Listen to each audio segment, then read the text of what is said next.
When a complex geopolitical conflict like the war in Ukraine gets boiled down to a simplistic good versus bad narrative, it raises crucial questions about how we understand the world and the forces shaping our perceptions.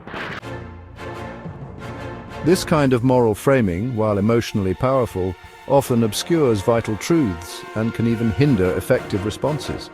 Consider the debate that took place on May 23, 2025. On one side, Charlie Kirk, a prominent voice known for his strong conservative stances and often provocative rhetoric.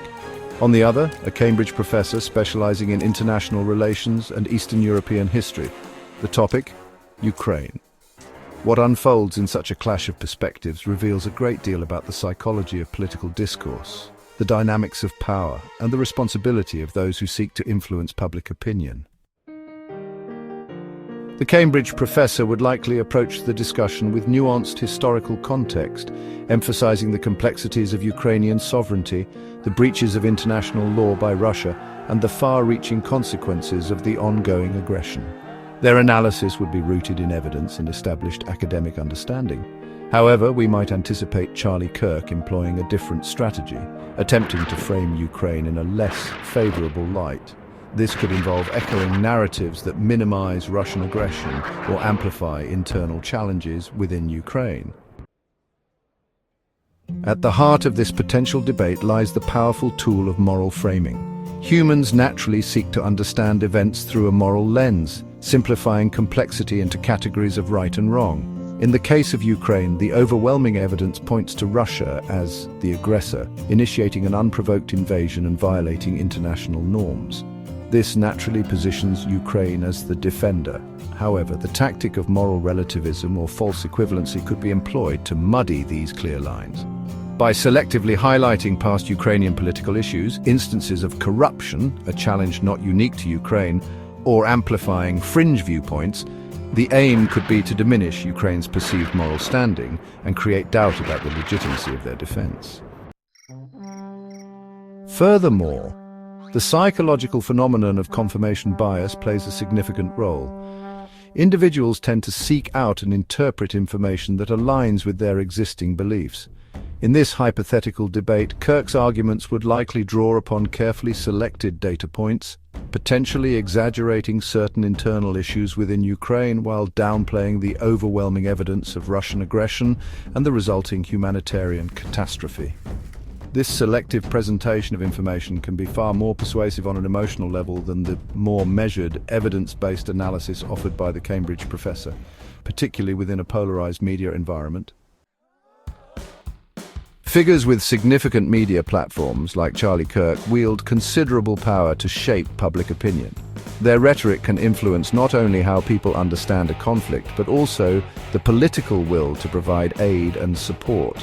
By attempting to portray Ukraine as a bad actor or a morally ambiguous one, they can effectively undermine public support for vital assistance, potentially serving the interests of the aggressor, whether intentionally or unintentionally. This isn't merely an intellectual exercise. The framing of this conflict has tangible consequences for millions of lives. In contrast, a Cambridge professor embodies academic rigor and expertise. Their responsibility lies in presenting a factual, context-driven analysis, challenging simplistic narratives, and upholding the integrity of evidence-based reasoning. The power of such a figure rests in their credibility and commitment to truth, even when it challenges popular or politically convenient viewpoints.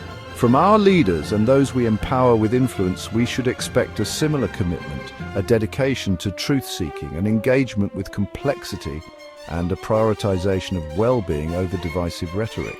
The danger of rhetoric that attempts to undermine the victim of aggression is that it can normalize violence, erode empathy, and deepen societal divisions at a time when clarity and unity are paramount. It's crucial to underscore that despite any internal challenges within Ukraine, challenges common to many nations, the overwhelming reality of this conflict positions Ukraine as the victim of an unprovoked and brutal invasion. Their fight is for their very existence as a sovereign nation, for their territorial integrity, and for the safety and freedom of their people. This stance aligns with fundamental principles of international law and basic human rights. While acknowledging complexity is important, equating the actions of an aggressor with those of a nation defending itself is a dangerous distortion of reality. We should expect our commentators and potential leaders to clearly identify the aggressor and the defender, even as they navigate the intricacies of the geopolitical landscape.